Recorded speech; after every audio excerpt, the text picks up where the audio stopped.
here we are again with We have another your unplanned updates now recording. after the whole texting thing Unscripted. happened. Yes. Okay, so tell me what happened. So you texted him. I texted him and then he wrote back at what time was it for him? Let me go. It was his 7:24. I mean, we said yesterday I should text him back. I mean, I told him that, yeah, nice hearing from you. I'm still here in the Dominican Republic. And then you told me to add on, what's on your mind? I'm still surfing, blah, blah, blah. And so I got the message back this morning, was thinking the other day, and your name popped into my head. And Okay, so I want to back up for a second and give like context here. Okay, so storytelling time. So context of real dating, real life adventures. So here you were yesterday, and we were reporting about reporting about actual neuroscience, dating, all this.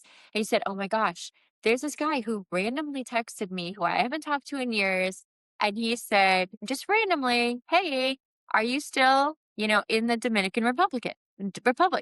And your response to it was, "I'm so nervous. I'm so excited. This and this." And it was like this big high wave. So then we caught this on camera too in real time. It was so fun. And I was like, okay, wait. These are like breadcrumbs. And you're like, yeah, but what do you mean? Like for him to think of me after all this time? And I was like, well, what are your thoughts on it? And then you went into, I don't know, like, what would that mean? Where would we live? What would this do? Where's he at in his life? Like big thoughts, big thoughts. And I was like, okay, but like, he's just asking if you're in the DR. Yeah, but why would he ask that? There must be something, over here. And so really good. I was like, okay, this is breadcrumb versus charcuterie. And you're like, what's the difference? And I was like, breadcrumb is, how are you? I've thought of you, whatever. Charcuterie is what you're looking for. That's like, I'm offering all of this to you. Would you like to receive this? Would you like to enjoy this? And your response was so good because your response was so on point. And when you rewatch it, you could hear it. You went, but it's way too early for charcuterie.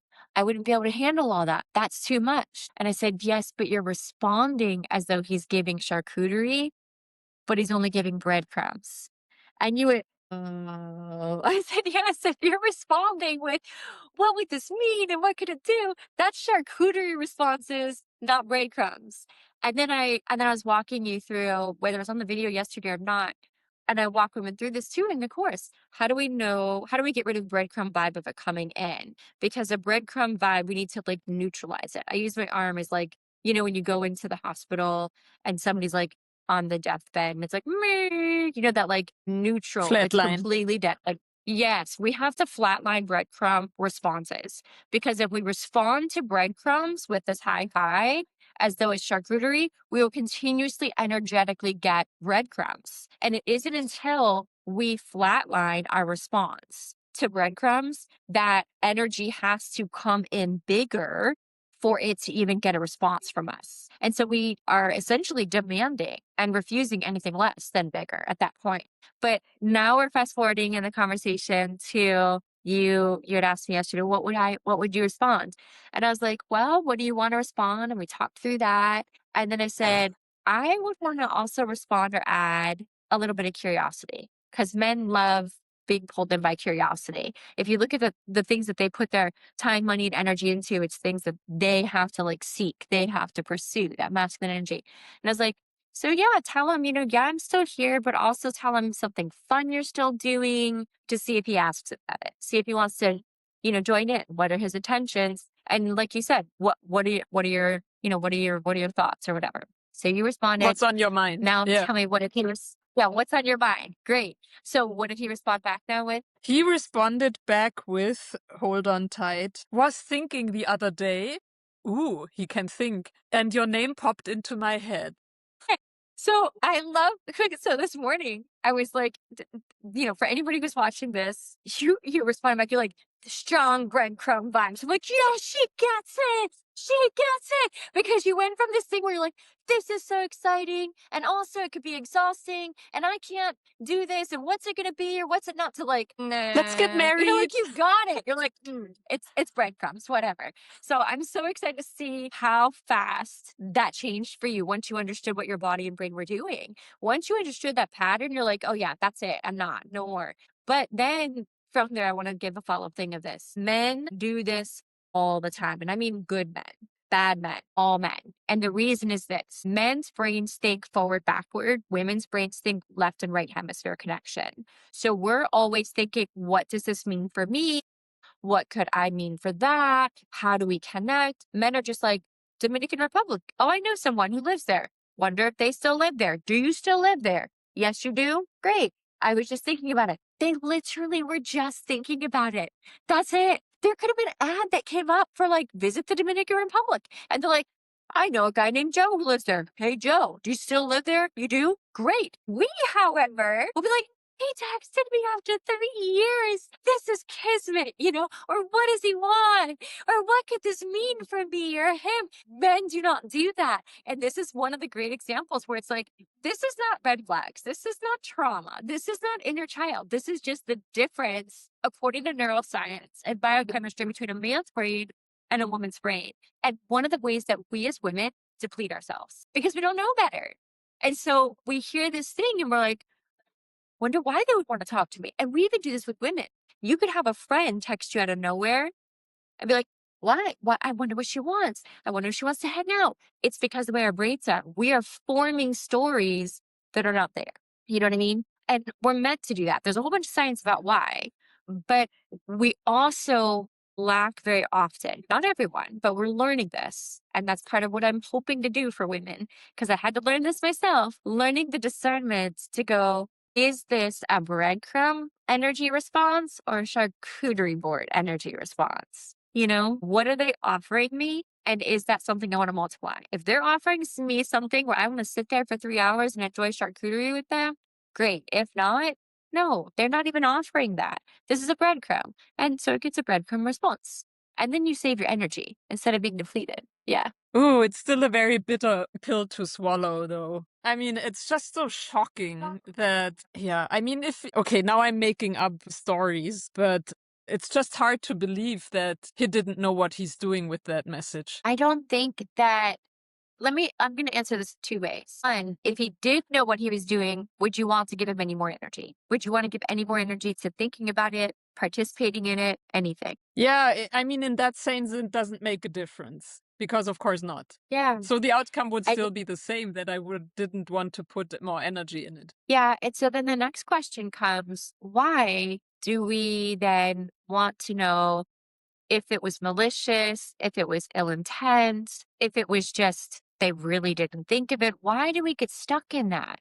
Why do we get stuck in wondering their whys? And the reason is always our subconscious brain scanning for more data points in this belief, which is an illusion, that if we have enough data, we can prevent being hurt in a way that we were hurt before. Even if it wasn't Yeah, hurt by that person, even if it was hurt in a similar way, we go, ooh, that stung a little, or ooh, that caught me off guard. And so metabolically, before we even get to the nervous system, every single cell is scanning for, does this cause a feeling of stress? Because if it does, it causes a loss of cell voltage. And when your cells lose cell voltage, they die, they age, yeah, right? So before you even get to your nervous system, your brain and body is scanning of, ooh, was that stressful? And so even if it was just a little stressful, confusion, upsetting, whatever, we then want to know all the whys, all the yeah. details, all the data, and the illusion that if we could find all the data, then we won't lose cell voltage. We won't have stress again. And that's an illusion. Instead, focusing on the resilience. Even without knowing this, would I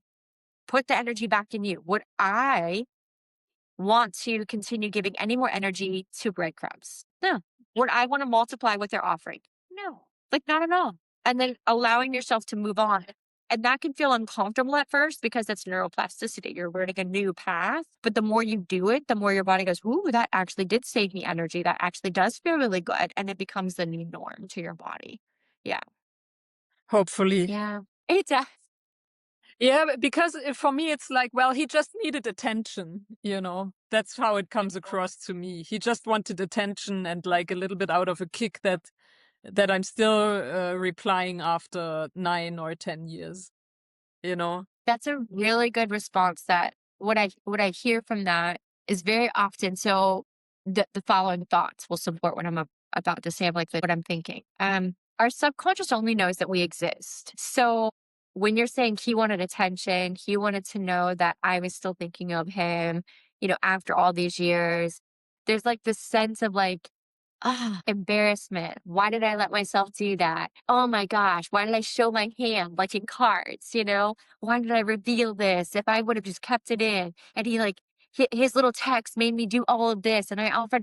And so really with our subconscious, one of the things that may or may not be there, which sounds like it might be there this time, is irritation at self for expending that energy that wasn't worthy of the response or the Yeah. expenditure. Okay, let me process that these thoughts are now coming up because my subconscious mind needs some. Yeah, essentially think of it this way. If we can do it this way. If you were to close your eyes, place your hands on the center of your chest, kind of like a weighted blanket, just breathing in and out slowly. And so as we process this thoughts and responses of, he texted something that was breadcrumbs. I responded in a way that was excited and full of curiosity.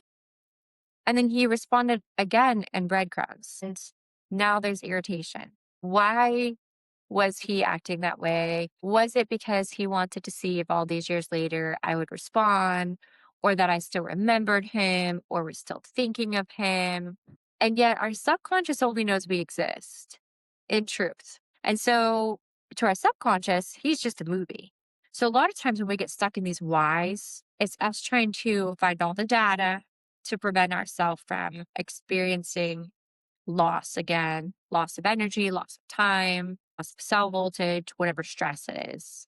And so if we're able to close our eyes and go, okay, with me, with myself, if that was just a movie and it was just an experience, what did I experience from that I actually I'm glad I experienced? Like even a bad movie, you can learn something because that's really what your subconscious is trying to do, but we can just Hmm. expedite it towards optimization. We don't have to, there's two ways to look at it. There's the way of looking at it of find all the data, find all the whys, which is impossible. We can't read everyone's mind all the time. And even if we did, that doesn't make it better. To have the illusion of preventing it from happening again. Or we can find it and process it like it was a movie. What do we learn? And moving forward. Both are you're learning something. But one is how do I protect myself, victimhood? And the other is how do I build resilience, strength proactively? Yeah, so I'm really grateful for having had that lessons to distinguish breadcrumbs from charcuterie board and seeing it clearly.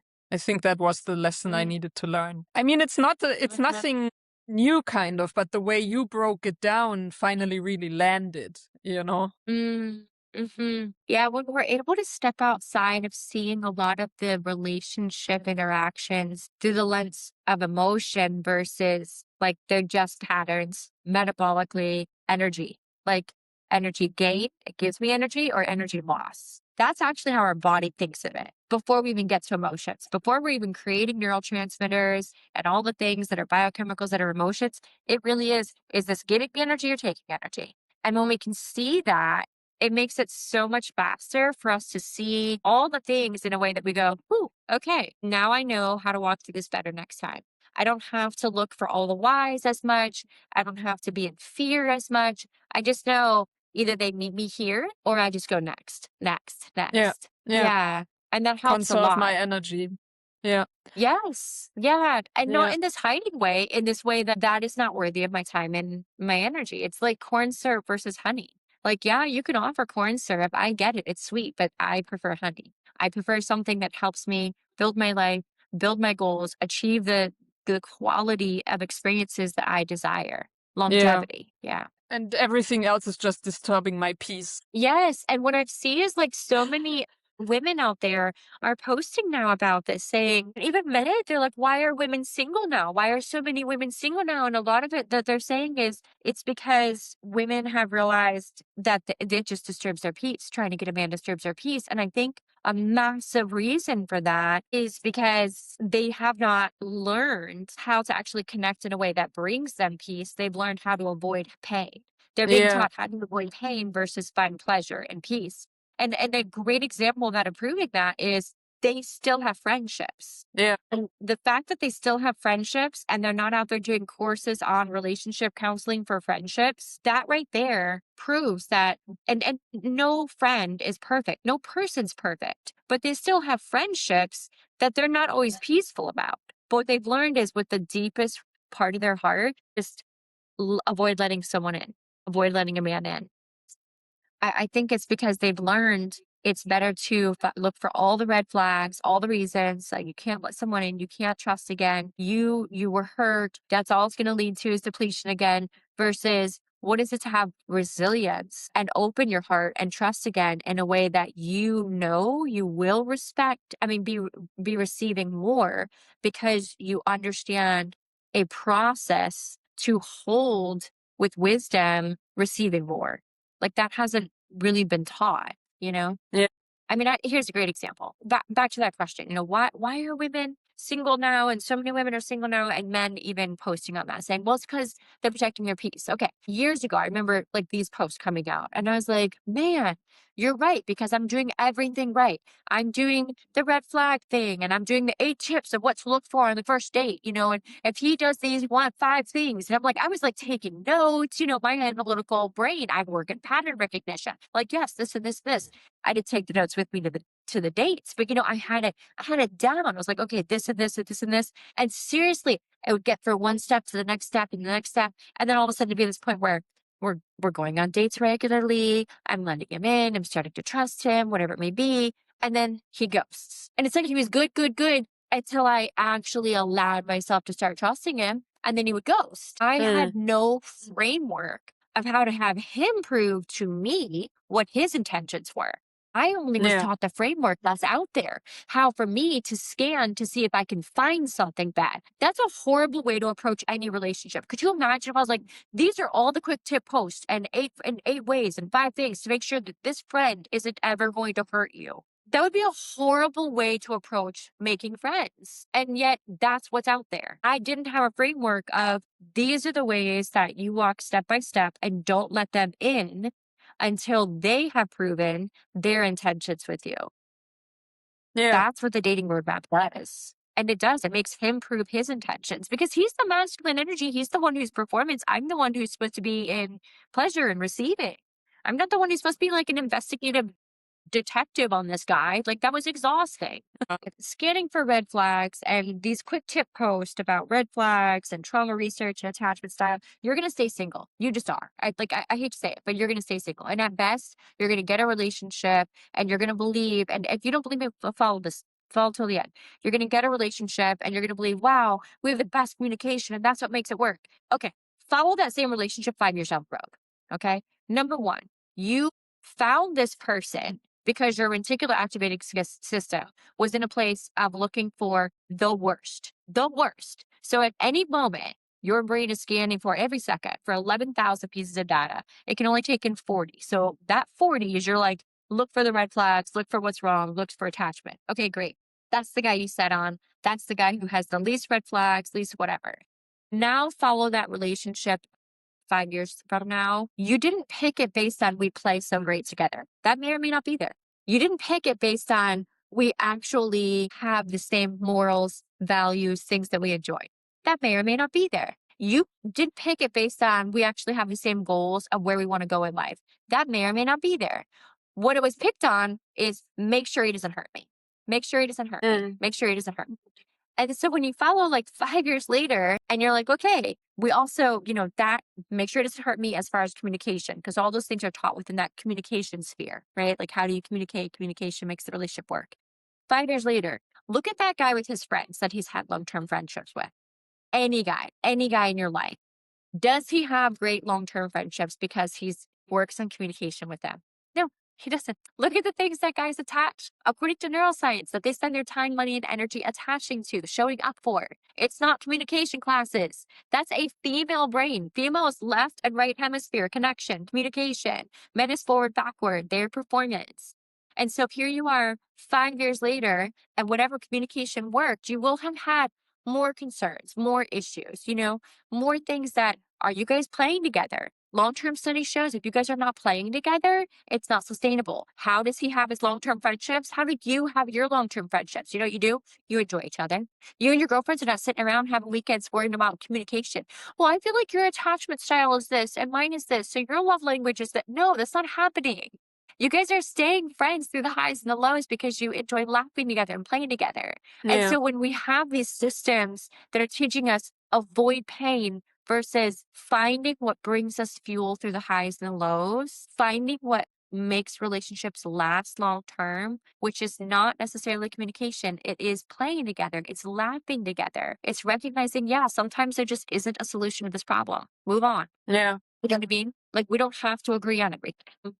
That's where you're gonna see longevity in relationships. Yeah. And also, one thing you touched upon earlier is that we were dating and suddenly he ghosted me. So, why does he leave when you finally start trusting him? Yeah, so a lot of women are finding this now with what's out there in psychology. Scan for these things to avoid pain versus these are the things where he has to go step by step, like in the dating roadmap that I created. He has to go step by step and prove himself and prove his intentions to you before you let him into the next deeper level of his interaction with you. So, because it's you being in charge of scanning and being an investigative detective of finding all the things you could wrong, one, dating's exhausting. Two, you may or may not find everything wrong. You know what I mean? And three, your reticular activating system in your brain is scanning for bad, so you're going to find bad. But he ghosts you because you have let him in, but he has not proven why he wants let in. And if Yeah. you say, well, he said he liked you. There's no girl like you. You're the whatever. You're the best woman I've ever met. You're the most unique. You're the whatever. Yes, that might be true right then. But that's different feeling about that, his observation about you right then is 100% different than his long-term intention. So unless you want to keep dating lessons, you have to change your perspective because if you want a person that's a relationship that's a lifetime, not a lesson, you have to be able to have him prove to you and show you and reveal to you his long-term intention that he's a long-term person, not just what he sees and how he observes you out of the sea of other women right now. Does that make Yeah. sense? Yeah, 100%. And that's what the I dating mean, roadmap does. already, Really needs to yeah, yeah, already when you say like he needs to prove that he's a lifetime and not a lesson, that's like, okay. I mean, I think every woman needs to sit down and digest that a little bit. And I mean, that how it's on many us to movies create the standard. Yes. Yeah. Yeah. And how many And movies have we seen where the guy says, "I've never met anyone like you"? Like, it's cliche. You know what I mean? And then we hear it, we're like, "He's never met anyone like me." He's really serious. He may have legitimately never met anyone like you. He could also say that to a weirdo at a gas station. "Dude, never met anyone like you." You know, like, that does not mean I want to be longevity in your life. It's like we hear it and it's like we need to learn discernment of how to raise the standard for him to show up and to prove his intentions. And this is where the heart wounds are. They're not just in the inner child and the whatever. And you can find it that way, but the fastest way to heal it is to create the environment little you deserved. And the dating roadmap does that. The environment that little you deserved is a higher standard. That's why she's accepting less. That's what this heals. It heals all that. It heals your friendships. It heals the standards that you have for your friendships and your relationships that are romantic and so many things. Yeah. yeah, and maybe as a last question or a remark, you mentioned a lot what a lot of women feel, like that dating feels so much exhausting. Can you put a lens on this with your neuroscience knowledge or double Yeah, click the on it? exhaustion is yeah, no, that's true. It's true. There's a saying, I actually really love to answer it this way. There's a saying that men are made and women are born. And what I created is based not just on red flags, green flag psychology. It's based on anthropological truths, neuroscience, and biochemistry. Anthropologically, men were made. They always, up until recently, had a rite of passage. You were a boy or you were a man. You were not a teenager. That wasn't a thing. You had a rite of passage where you proved your desire to perform in the community and contribute. Women are born. Women are born, and along the way, they say, "I'm hungry." No, you're not. "I feel sad." You're fine. "I'm scared." Suck it up. So a woman is born in this feminine energy. Feed me, love me, cherish me, receive. Feminine energy is receiving. With this discernment and intuition, I know that I'm hungry. I feel that I'm hungry. I know that I need help. And then along the way, it's lost. And so, Mm. yes, women are exhausted. They're depleted with dating now because there no longer is this support for her to stand in her intuition and connected to her intuition and the womanhood that she was born in. It becomes disconnected and she's silenced over the years. Yeah. And Mm. second guessing herself and her voice. Yeah. Yeah. Yeah. Yeah. Oh, beautiful. Thank you so much, Jennifer.